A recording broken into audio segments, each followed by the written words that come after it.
A coding model can reject a jailbreak prompt and still need a locked-down sandbox. That is not a contradiction.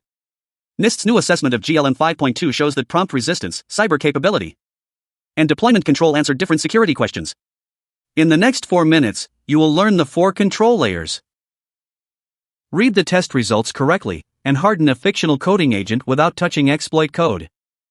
Z.AI released GLM-5.2's downloadable weights on June 16 under an MIT license. Z.AI advertises a 1 million token context for long coding traces. Its index share design reuses one lightweight sparse attention indexer across each group of 4 transformer layers. Reducing repeated index work, changes to multi-token prediction support speculative decoding. Those are vendor architecture claims, not safety claims.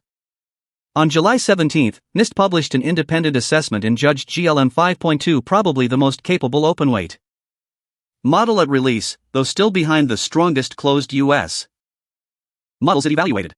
Start at the bottom. Layer 1 is the model weights, the learned capability that generates text and tool decisions. With open weights, the operator can download and modify the model. Layer 2 is prompt safeguards, refusal behavior and resistance to jailbreak or hijacking strings.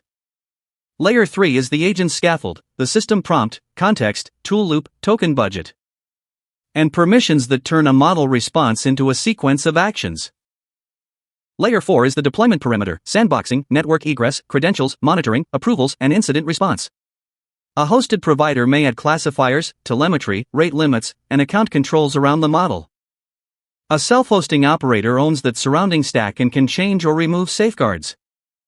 So a sturdy refusal is useful, but for open weights it is not a durable enforcement. Boundary by itself. NIST asked several different questions.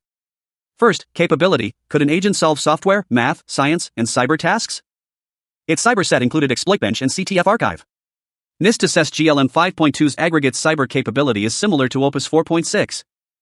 Second, agent security: could hostile instructions hidden in synthetic email, calendar, or document data redirect the agent? In HijackEval, none of the tested public attacks successfully hijacked GLM-5.2.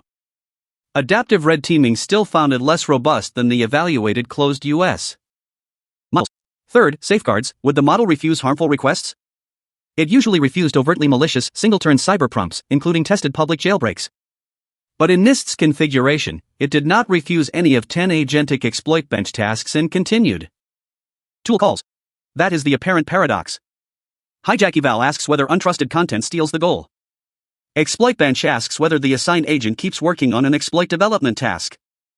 Different prompt framing, tools, budgets, and threat models can produce different outcomes.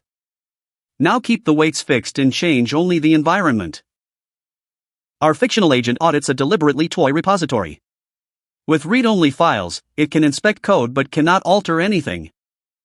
Add a shell inside an ephemeral container, and it can run tests while changes disappear after the session. Add outbound network access, and data can cross the boundary. Add production credentials, and the possible blast radius jumps again. The model did not change, the authority around it did. Here is the defensive pattern: use an isolated, least privileged sandbox, keep production secrets out of context. Default deny egress, allow list only required tools and destinations, cap turns, tokens, runtime, files, and spend. Log prompts, tool calls, artifacts, policy blocks, and approvals require human approval before writes or external.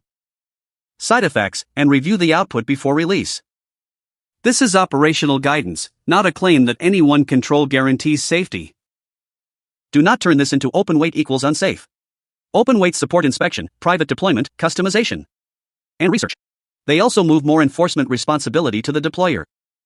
NIST tested self-hosted FP8 weights with model-level safeguards active and no extra system-level safeguards, while closed model security tests used public-style system safeguards. Z.AI's API or another host may behave differently. Agent scaffold, prompt, quantization, tool access, and budget also affect results.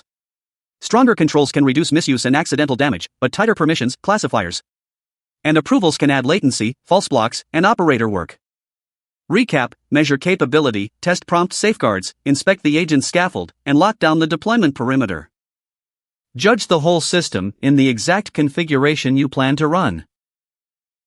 For practical cybersecurity and PDPA training, explore the WSQ-funded courses at Tertiary Courses.